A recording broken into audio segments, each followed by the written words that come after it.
자, 오늘은 이제 요한복음 6장 말씀을 이제 함께 살펴보도록 하겠습니다. 6장에 이제 들어가기에 앞서서 배경 설명을 이제 잠깐 이제 드리도록 하겠습니다. 6장의 이 내용은 우리가 익히 알고 있는 오병이어의 기적, 보리빵 5개와 물고기 2마리를 가지고 5,000명을 먹이신 이 기적의 내용을 이제 다루고 있는데요. 이 오병이어의 기적에 앞서서 일어난 이제 사건이 있습니다. 그 내용은 무엇이냐면 예수님께서 12제자를 이스라엘 전역에 이렇게 파송하신 내용이 이제 기록이 되어 있습니다. 예수님께서 이스라엘 전역에 이 제자들을 파송한 이유는 무엇이냐면 왕국 복음을 선포하시기 위해서 파송하셨다 이렇게 말씀하고 있습니다. 예수님께서 공생의 기간 동안에 이 선포하신 복음은 지금 오늘날 우리가 선포하고 있는 은혜의 복음이 아니라 왕국 복음을 선포하셨다고 하는 사실을 우리가 이해를 할 필요가 있습니다. 오늘날 우리가 선포하는 이 은혜의 복음은 십자가 사건 이후에 선포가 된 거예요. 예수님이 공생의 기간 동안에는 은혜의 복음이 선포된 것이 아니라 왕국 복음, 메시아 복음이 선포가 되었다는 사실을 우리가 성경을 통해서 살펴볼 수가 있습니다. 이 부분을 잘 이해하지 못하면 복음서를 이해하기가 굉장히 이제 힘듭니다. 그래서 성경을 읽을 때 시대와 수신자를 잘 구분해서 우리가 읽어볼 필요가 있습니다. 예를 들어서 이제 마태복음 15장을 한번 가서 보시도록 하겠습니다. 마태복음 15장. 요한복음 이렇게 기표를 해 놓으시고요. 마태복음 15장을 가서 보시겠습니다.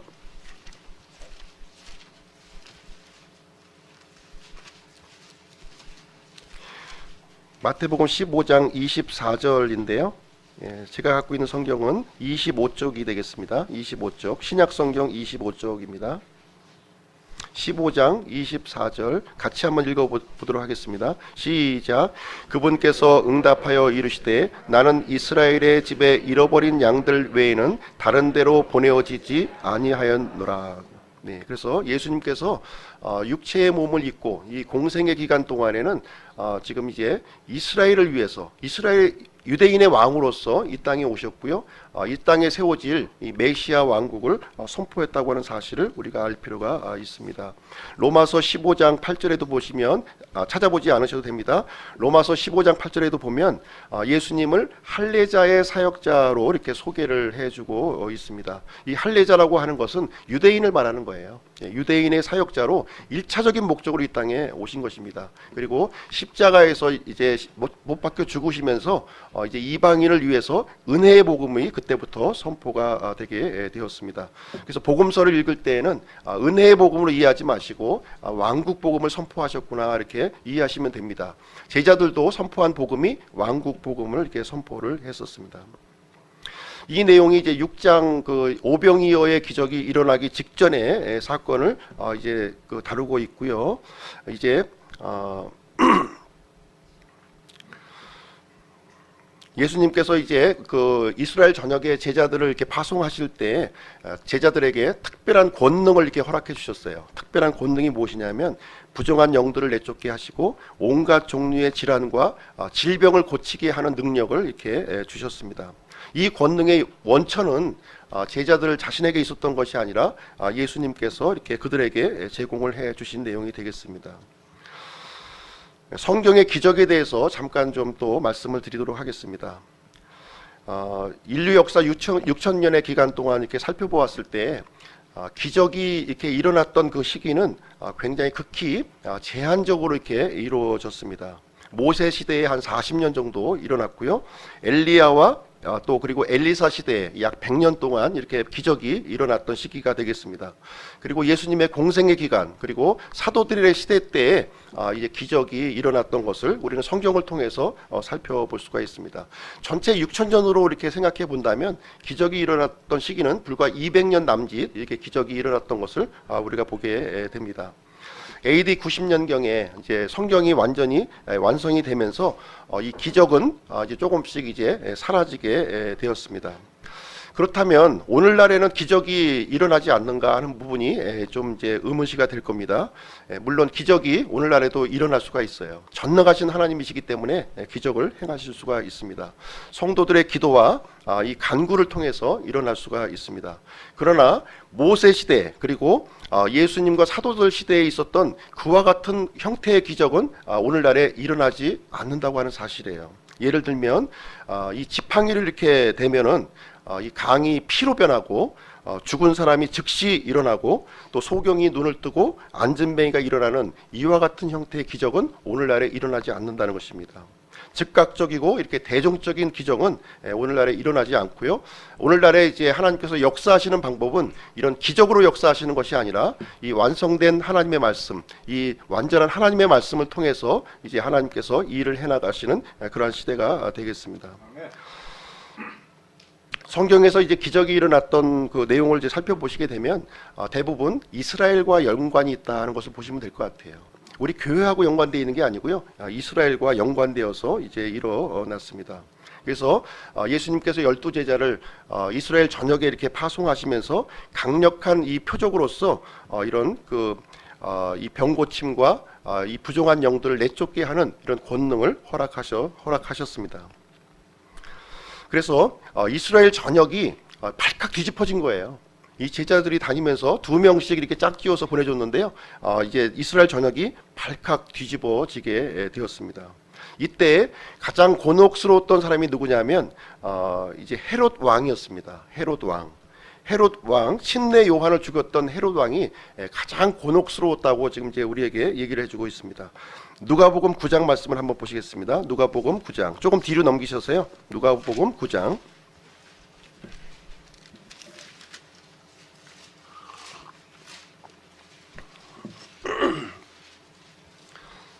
누가복음 9장 7절로 9절 말씀인데요.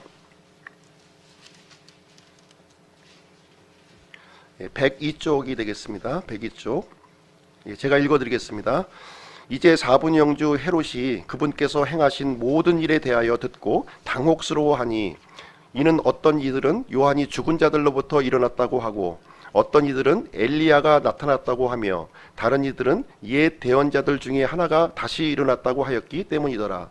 헤롯이 이르되 요한은 내가 목베었거늘 이 사람이 누구이기에 그에 대한 그러한 일들이 내게 들리는가 하며 그분을 보고자 하더라. 여기에 등장한 헤롯은 누구냐면 헤롯 안디바라고 하는 왕이 되겠습니다. 예수님이 출생했던 당시에는 이 헤롯 대왕이 통치를 했어요. 헤롯 대왕이 죽고 나서 이제 이스라엘 땅은 4명의 분봉왕이 이제 통치를 하게 되었습니다. 그 중에 한 명이 헤롯 안디바고요. 침례 요한의 목을 베었던 왕은 바로 헤롯 안디바였습니다. 그래서 이스라엘 전역이 이렇게 이 기적이 일어나고 또 이렇게 부정한 영들이 쫓겨나는 것을 볼 때 이 헤롯 안디바는 가슴이 뜨끔했고 자기가 죽였던 침례 요한이 또 살아난 것이 아닌가 하는 이 두려움을 가졌다고 여기 성경에 우리에게 기록을 하고 있는 것입니다. 이 헤롯 안디바가 예수님을 보고자 했다. 지금 여기 말씀을 하고 있어요. 헤롯 왕이 왜 예수님을 보고자 했을까요? 아마 좋은 의도로 이렇게 좀 만나려고 했던 건 아닌 것 같아요. 좀 나쁜 의도로, 좀 악한 의도를 가지고 이제 만나려고 했습니다. 그래서 예수님께서는 지금 아직까지 십자가에 달리셔야 할 그때가 아니기 때문에 지금 이 내용을 좀 이렇게 피신하는 내용이 오늘 요한복음 6장에 기록이 되어 있는 내용이 되겠습니다. 그래서 예수님께서는 디베리아 바다 건너편으로 건너가시는 내용이 여기에 이제 요한복음 6장에 보시면 이제 나와 있습니다. 이것이 6장 본문의 시작 부분이 되겠습니다. 이 디베리아 쪽에는 헤롯 안디바가 통치하는 지역이에요. 그리고 이 디베리아 바다의 이 건너편 그쪽은 헤롯 빌립이라고 하는 분봉왕이 통치하는 그 지역입니다. 그래서 통치 지역이 다른 쪽으로 예수님이 제자들과 함께 이동하는 장면이 여기에 기록이 되어 있는 것입니다.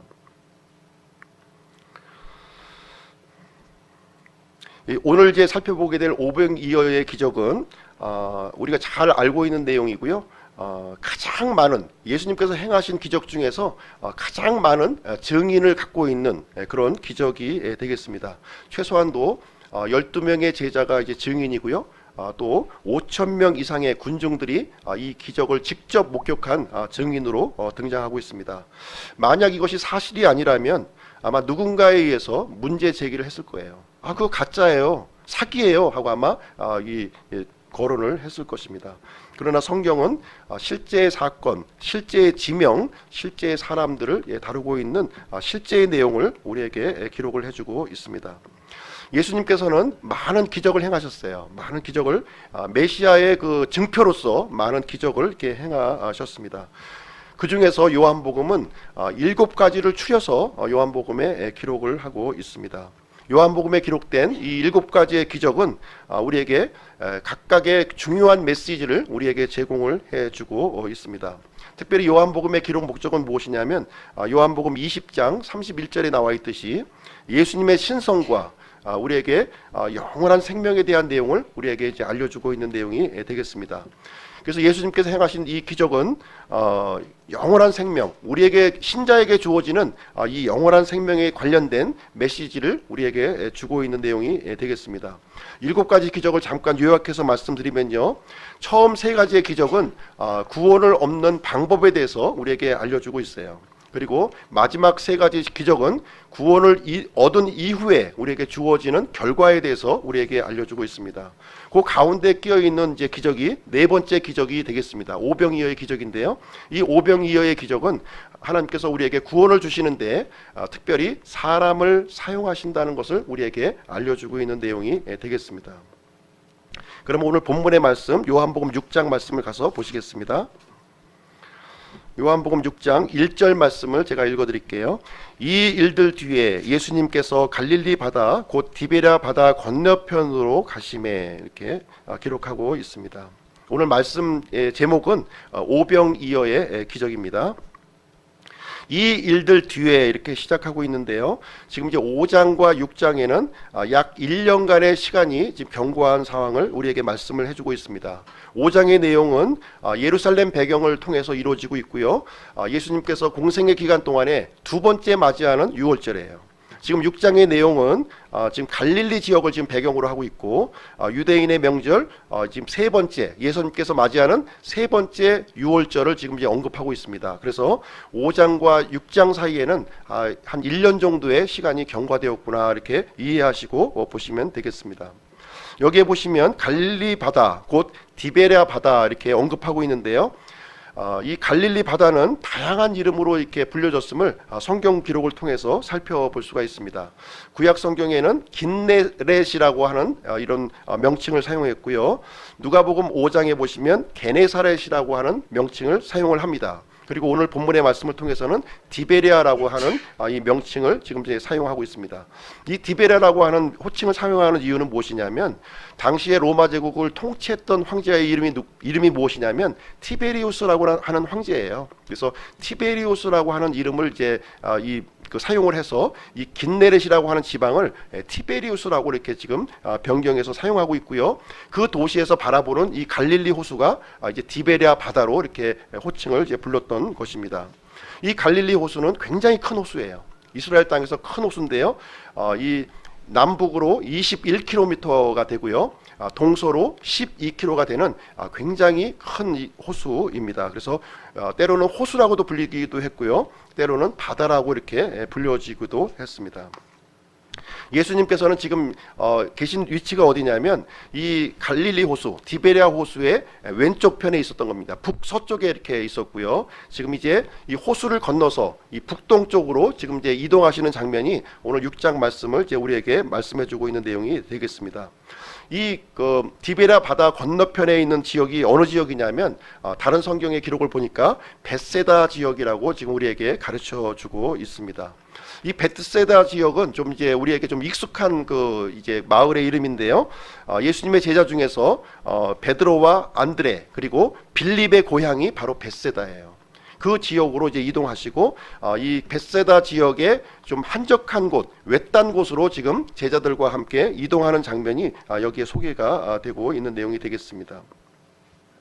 이 벳세다 위쪽에 한적한 땅은 어떤 지역이냐면 이스라엘에 보면은 가장 위쪽에 있는 지역이 골란고원이라고 하는 곳이에요. 골란고원. 그래서 이 골란고원으로 올라가는 그 길목이 바로 이제 벳세다 외딴 곳, 한적한 곳에 위치하고 있구나 이렇게 보시면 되겠습니다.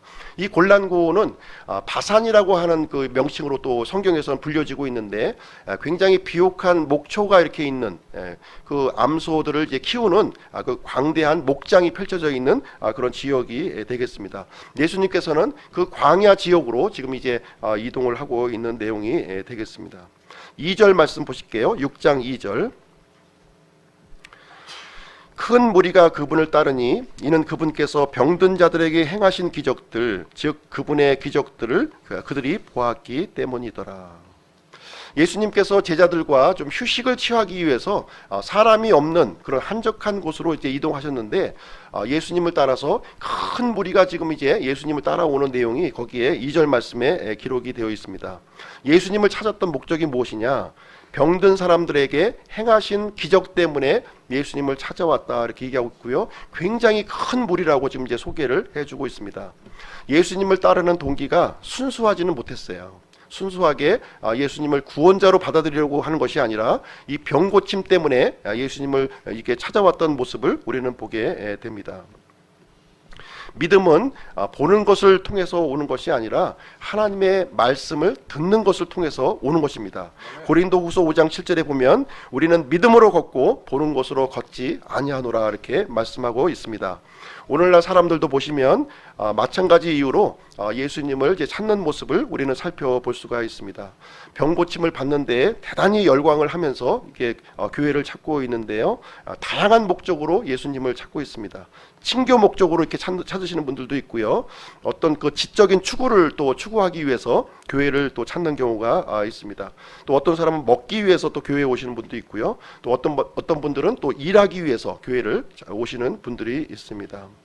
그래서 사람들은 이 영혼이 낫는 일, 내 영혼을 치유하는 일에 대해서는 관심이 없고 외적인 부분을 위해서 교회를 찾고 예수님을 찾는 모습을 우리는 발견하게 됩니다. 3절 4절 말씀을 한번 보시겠습니다. 3절 4절. 예수님께서 산에 오르사 자기 제자들과 함께 거기 앉으셨는데 유대인들의 명절인 유월절이 가까이 왔더라. 예수님께서는 이 골란고원 이 산 쪽으로 이렇게 올라가셨고요. 이 예수님의 12 제자들이 함께 거기에 앉아 있는 모습을 이제 설명을 해주고 있습니다. 바로 이때가 유대인의 명절 유월절이 가까이 온 그런 시점이라고 우리에게 말씀을 해주고 있습니다.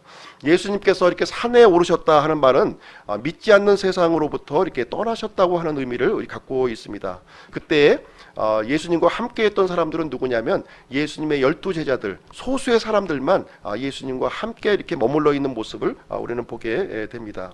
그때 유대인의 명절인 유월절이라고 지금 얘기하고 있는데요. 원래 유월절은 주의 유월절이에요. 주의 유월절입니다. 여호와의 유월절입니다. 그런데 여호와의 유월절이 사람의 유월절로 바뀐 모습을 우리에게 다시 한번 알려주고 있는 내용이 되겠습니다. 그래서 유대인들은 지금 종교 생활에 빠져 있는 그 모습을 이 구절을 통해서 이렇게 우리에게 알려주고 있는 것입니다. 예수님께서 맞이하는 세 번째 유월절이 되겠고요. 네 번째 유월절에서는 예수님이 하나님의 어린 양으로서 이제 십자가에 드려지시게 됩니다. 5절 6절 말씀을 제가 읽어드리겠습니다. 5절 6절. 예수님께서 눈을 들어 큰 무리가 자기에게 오는 것을 보시고 빌립에게 이르되 우리가 어디서 빵을 사서 이들을 먹이겠느냐 하시니 그분께서 이렇게 말씀하신 것은 친히 행하실 것을 아셨으므로 그를 시험하고자 하심이더라. 자, 이 큰 무리는 바른 목적으로 예수님을 찾지 않았다 이렇게 말씀을 드렸습니다. 그럼에도 불구하고 예수님은 자신에게 나오는 사람들을 이렇게 물리치지 않는, 거절하지 않는 모습을 우리는 이제 보게 됩니다. 마태복음과 마가복음의 이 보충되는 설명을 우리가 살펴보시게 되면은 이 큰 무리를 다가오는 것을 보시고 지금 이 사람들의 병을 고쳐주시고 또 많은 말씀으로 가르쳐 주시는 내용이 또 거기에 기록이 되어 있습니다. 이제 날이 이제 저물어 가고 있었어요. 그래서 사람들에게는 음식물이 필요한 그런 상황에 놓여지게 되었습니다. 이때 예수님께서는 자신의 제자 중에 한 명인 빌립의 이 믿음을 이제 시험하시기 위해서 질문하시는 내용이 여기에 있습니다. 예수님께서는 이제 빌립을 시험하셨다 이렇게 말씀하고 있는데요. 하나님은 우리 믿는 사람들을 시험하십니까? 한번 질문을 한번 드려볼게요. 하나님께서는 우리 믿는 사람들을 시험하십니까? 예, 대답은 예스입니다. 예. 그런데 이제 성경 구절 중에서 아마 이제 걸리는 말씀이 좀 있을 거예요. 한번 야고보서 한번 가서 보시겠습니다. 요한복음 그대로 두시고요. 야고보서를 한번 가서 보시겠습니다. 야고보서 1장 13절 348쪽입니다. 348쪽.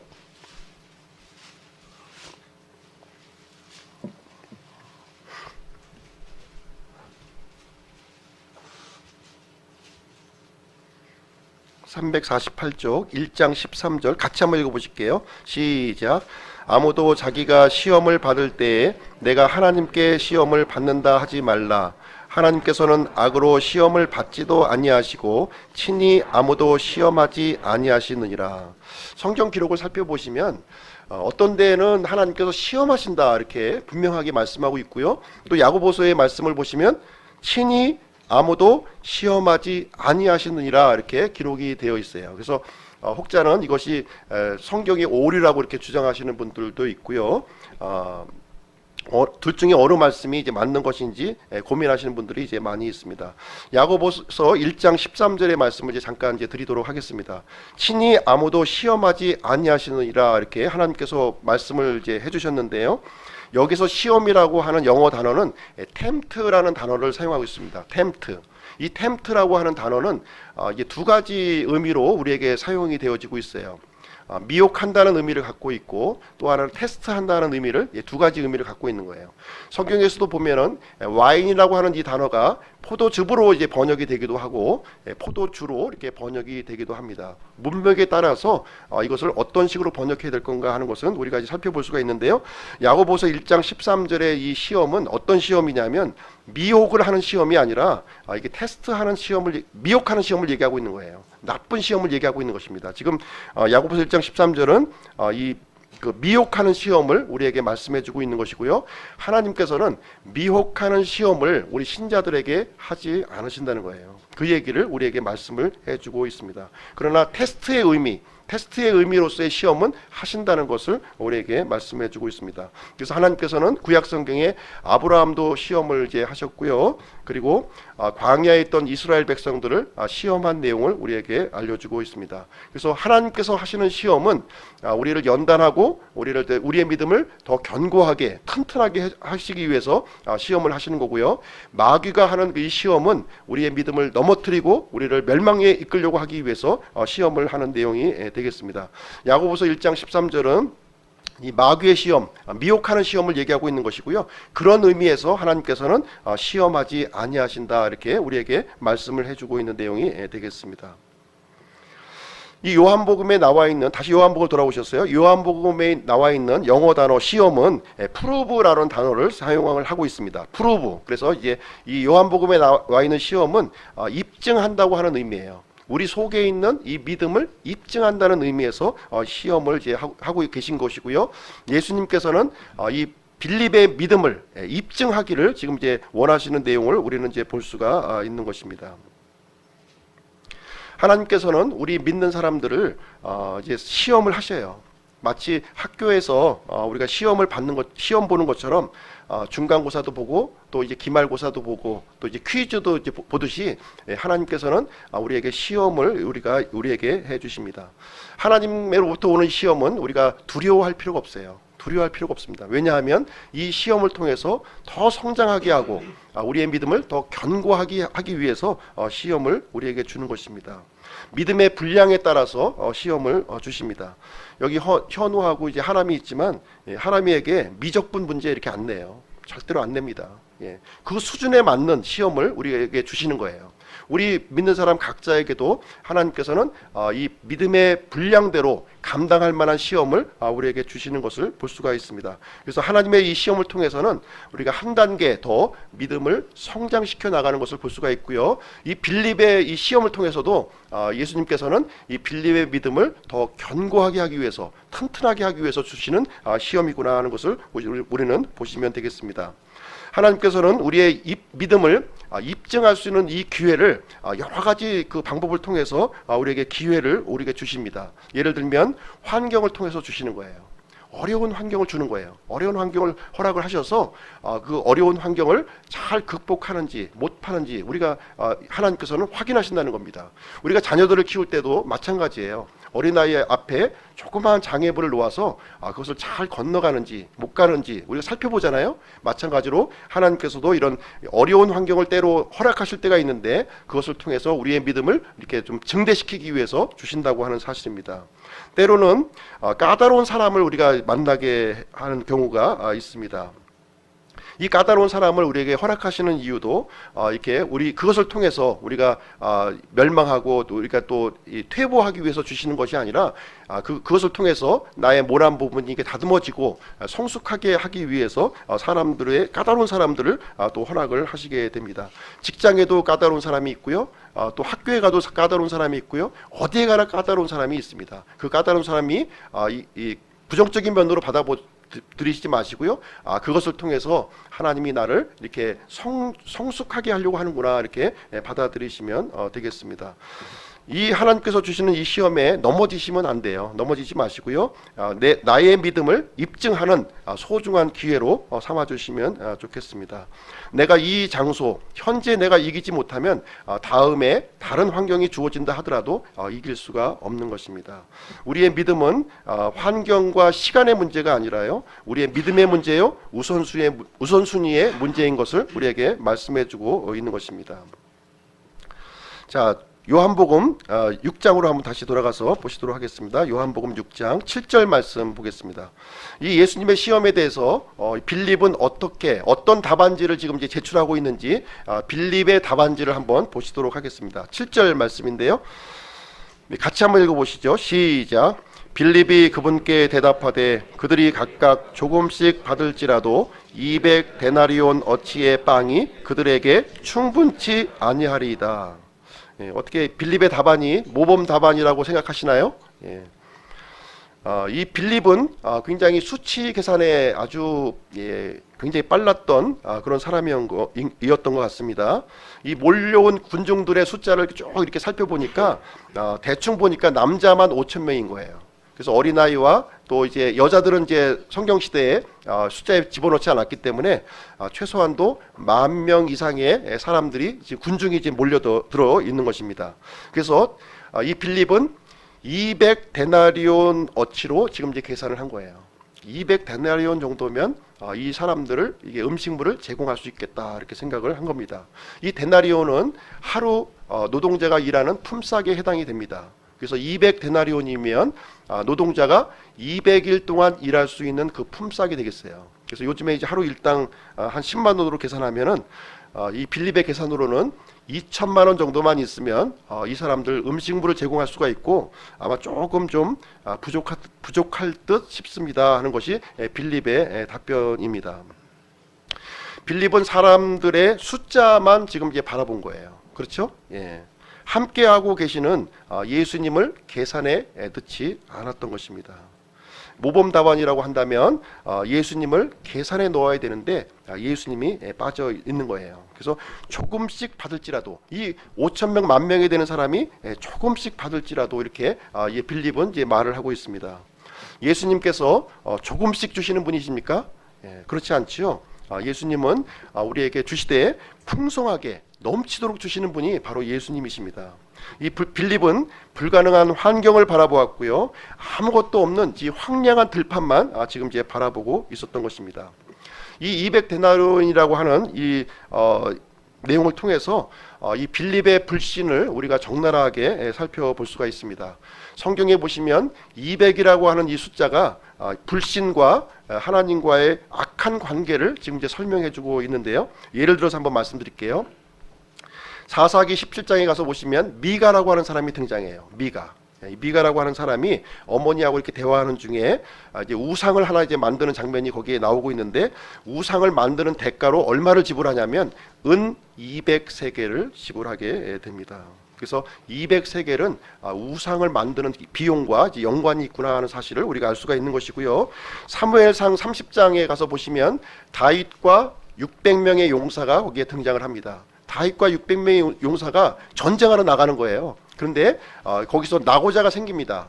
전쟁에 참여하지 못하고 낙오하는 사람이 생기는데 그 낙오하는 숫자가 몇 명이냐면 200명이라고 우리에게 말씀을 해주고 있습니다.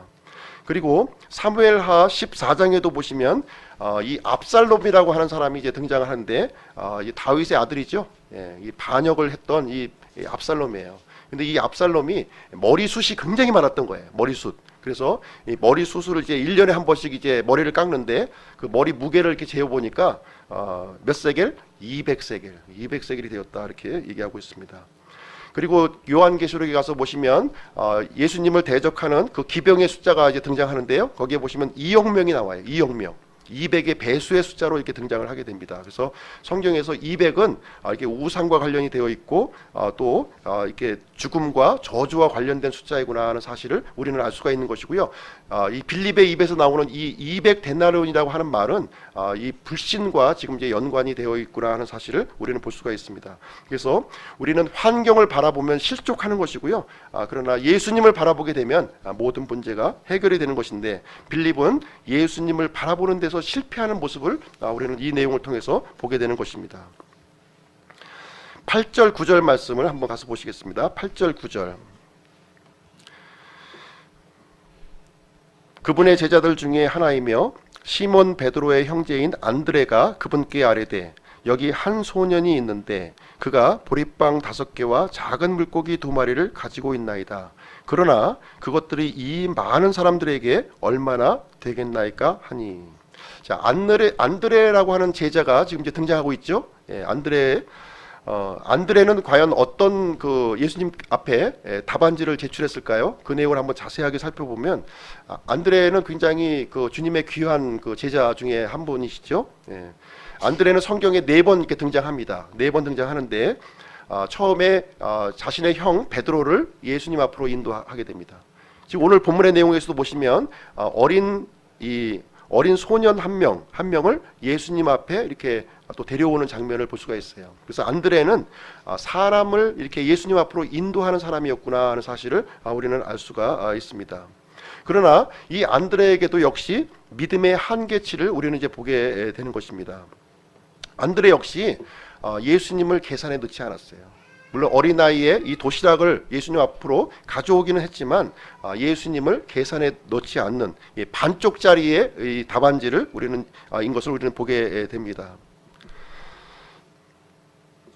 안드레가 가지고 나온 이 소년의 이 그 도시락을 살펴보시게 되면 보리빵 5개와 작은 물고기 2마리라고 지금 이제 언급을 하고 있는데요. 성경 시대에서 이 보리빵이라고 하는 것은 가난한 사람의 음식이에요. 밀빵, 밀가루빵은 좀 부유한 사람이 이렇게 먹었고요. 이 보리빵은 가난한 사람의 음식입니다. 그래서 이 어린아이는 굉장히 가난한 사람이구나 하는 사실을 알 수가 있고요. 어떻게 보면 이 어린아이는 고아일 수도 있겠구나 하는 생각이 들고요. 혼자 이렇게 왔으니까 아니면은 이 도시락이 어린아이가 갖고 있었던 전 재산이라고 이렇게 볼 수도 있습니다. 그래서 이 어린아이는 자신이 갖고 있던 전부를 예수님 앞에 드리는 모습을 우리는 여기서 보게 됩니다.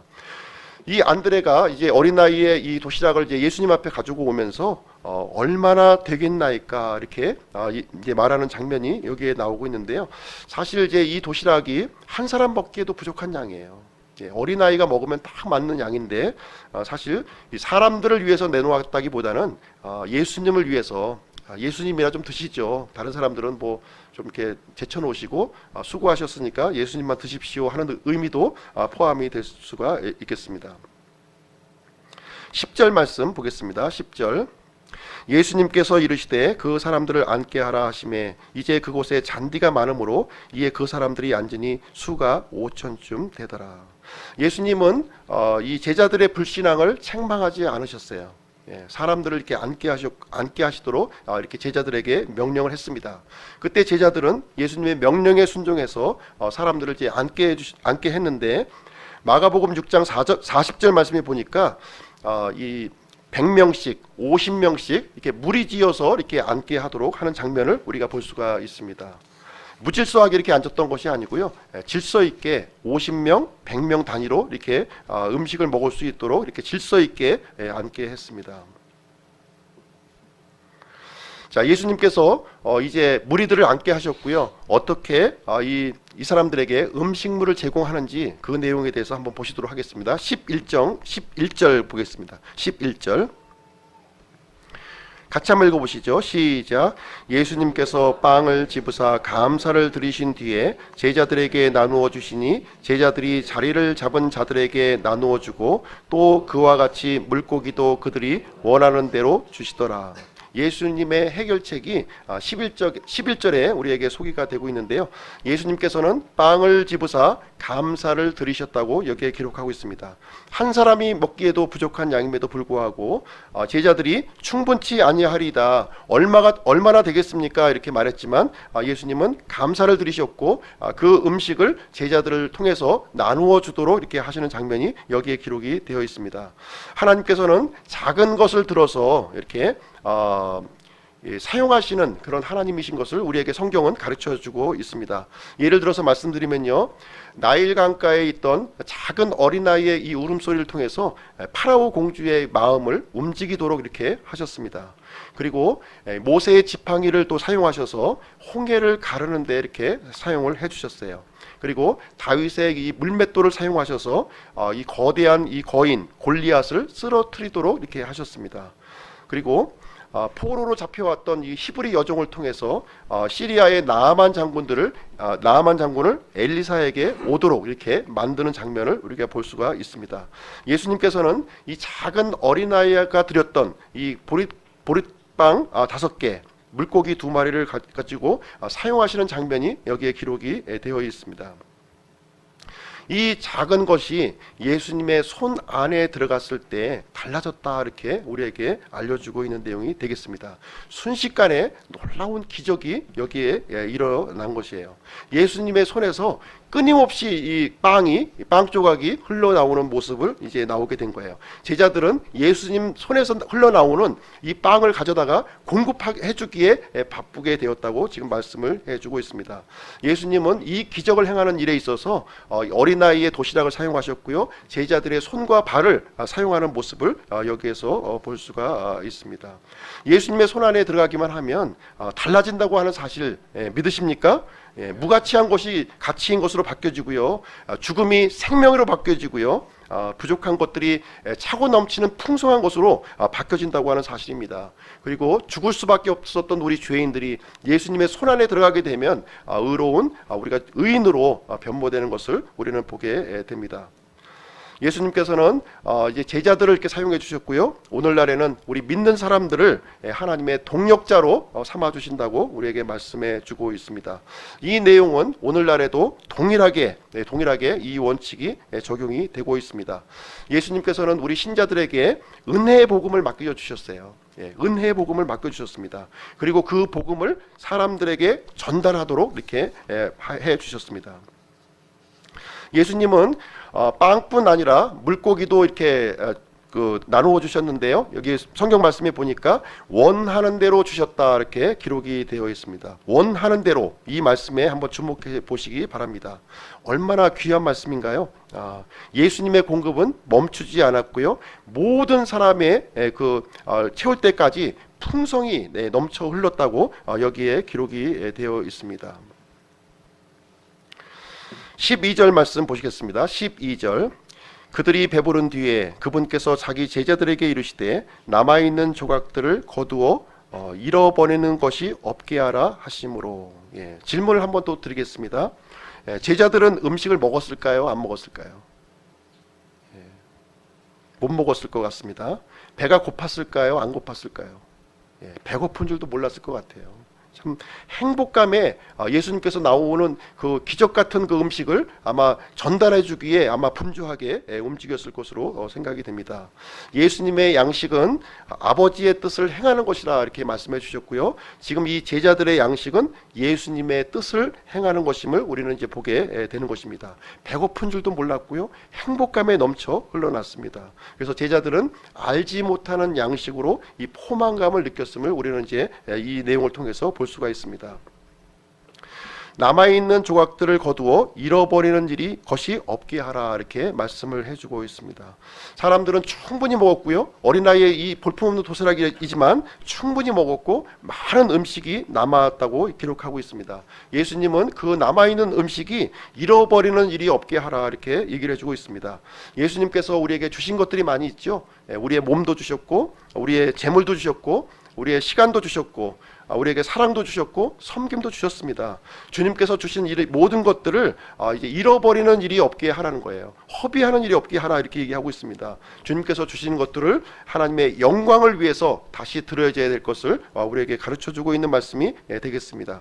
13절 말씀 보시겠습니다. 13절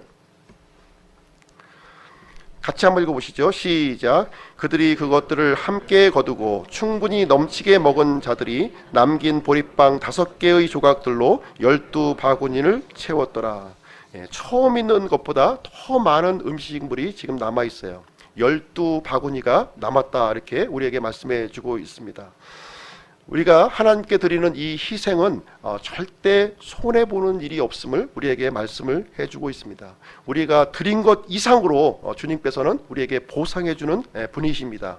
고린도후서 9장 6절에 보면 인색하게 뿌리는 자는 또한 인색하게 거둘 것이요 풍성하게 뿌리는 자는 또한 풍성하게 거두리라 이렇게 말씀해주고 있습니다.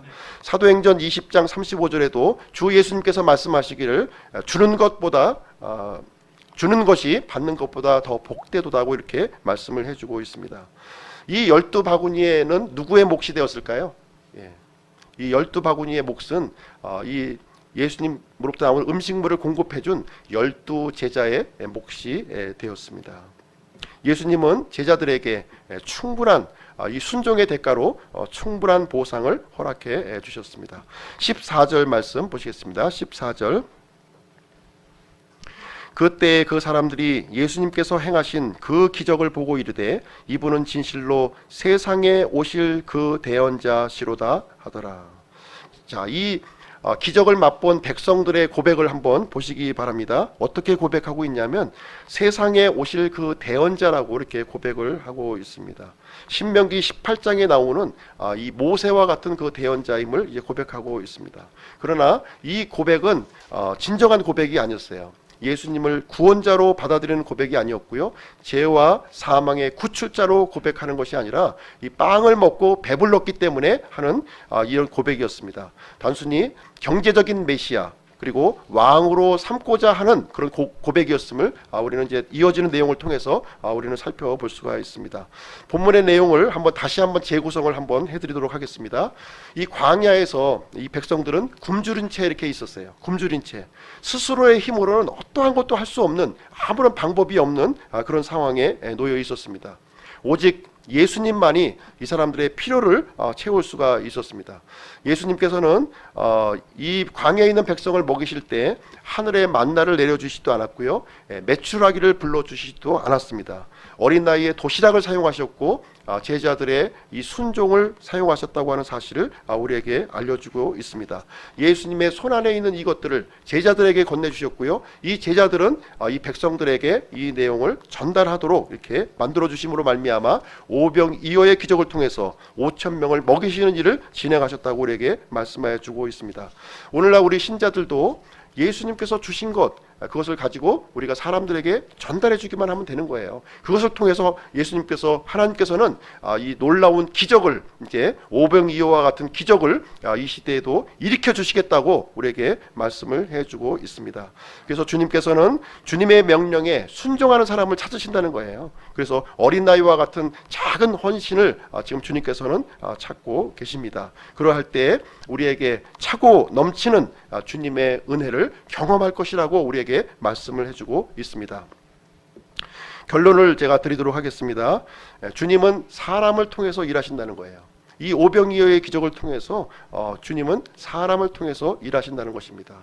사람을 통해서 일하신다는 건 무엇이냐면 주님의 이런 능력이 부족해서 그런 것이 아니라 우리 사람들에게 놀라운 복과 은혜를 베풀어 주시기 위해서 이 섬김의 기회를 이렇게 제공해 주시기 위해서 사람을 사용하신다고 하는 사실을 우리에게 말씀해 주고 있습니다. 이 시대에도 섬기는 사람을 통해서 일하신다는 거예요. 우리가 기쁨 침례 교회를 통해서 함께 이렇게 모였지만 이 섬기는 사람, 순종하는 사람을 통해서 이 하나님의 영광, 이 능력이 이렇게 드러난다고 우리에게 말씀해주고 있는 것입니다. 주님께서는 우리가 드린 것을 통해서 또 역사하셔요. 이 어린아이의 작은 헌신을 통해서 주님께서 놀라운 기적을 일으켰듯이 이 작은 것을 통해서 주님은 일하신다고 하는 사실을 이 내용을 통해서 알 수가 있습니다. 절대 주님께서는 없는 것을 우리에게 드리라고 말씀하지는 않습니다. 형편껏 드리는 것이고요, 자원하는 마음으로 드리고 기쁨으로 드리는 것입니다. 저를 포함해서 동일한 마음으로 주님 앞에 드리기 위해서 이 교회에 모이는 것입니다. 이 교회는 무엇인가 우리가 얻기 위해서 모이는 것이 아니에요. 인정받기 위해서 모이는 것이 아닙니다. 그러면 실족할 수밖에 없어요. 우리가 가지고 있는 것이 변변치 못할지라도 그것을 이렇게 주님 앞에 내놓기 위해서 우리가 함께 모이는 것이 되겠습니다. 시편 126편 5절에 보시면 눈물을 흘리며 씨를 뿌리는 자들은 기쁨으로 거둘 것이라고 우리에게 말씀을 해주고 있습니다. 주님께서 우리에게 순종을 요구하는 이유는 우리를 좀 이렇게 괴롭히려고 하는 것이 절대로 아닙니다. 이 순종을 통해서 우리에게 섬김의 기회를 주시는 것이고요, 보상의 기회에 참여하시도록 하기 위해서 순종을 요구하시는 내용이 되겠습니다. 제자들이 이 기적을 통해서 12광주리에 참여했어요. 12광주리. 그와 같이 우리 신자들도 주님의 일에 순종했을 때 12광주리에 참여하는 놀라운 보상에 우리가 참여할 것을 우리에게 말씀해주는 내용이 되겠습니다. 주님의 귀한 도구로 쓰임받기를 원하고 우리의 순종과 섬김을 통해서 하나님의 영광을 돌리는 복된 삶이 되시기를 주님의 이름으로 축원드립니다. 다 같이 기도하시겠습니다.